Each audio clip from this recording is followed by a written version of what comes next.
in one of my past videos, I spoke of the the mind and the brain being a part of the body, actually. And I want to continue on from that because I'm curious. So I see that that the brain sits physically in your body and is more of a mechanical operation, and the actually what they want to talk about is the soul. They want to go right to the soul. They want to start from the outside going in. So let's start from the outside, and then we'll go to the brain. So we start with, they say, all that there is. So you have your all that there is, and this would be some people would feel have different words for it, but spirit, God, that all that there is.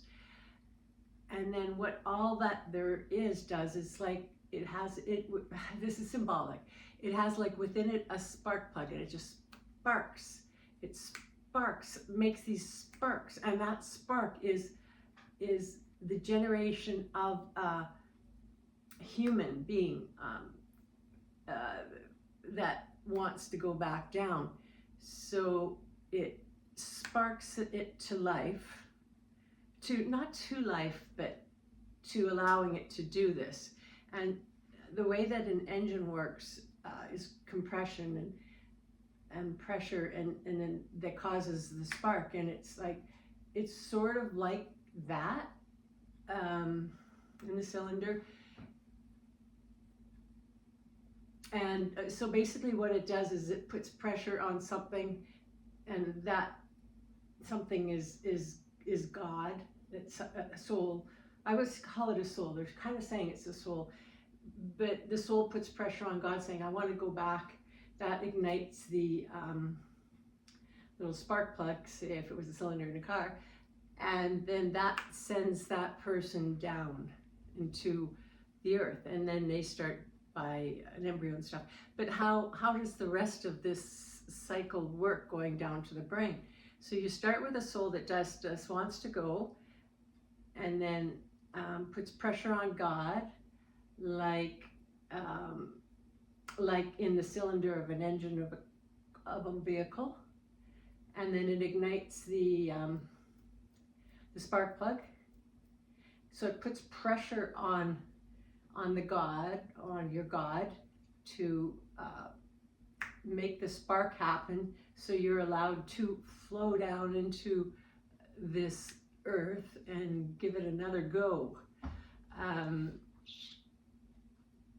So there's the soul's decision. It's the soul that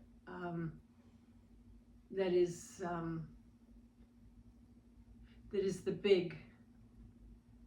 biggest part of you, other than being absolutely part of the whole, which is your God, which is all that there is. So there's all that there is, then there's the soul, which is your individual desire to learn, to grow, and that's when you decide you want to. So you put pressure on the God ignites you like a spark plug in a car. It gives you the, it actually has to override. It overrides whether you're ready to come down or not, although it is ultimately your decision. But there are other branches holding you if it's not really time, or it's not something that you can necessarily succeed in what your lesson will be.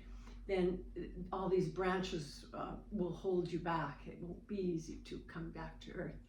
And in some ways, this is how sometimes when a child isn't quite make it to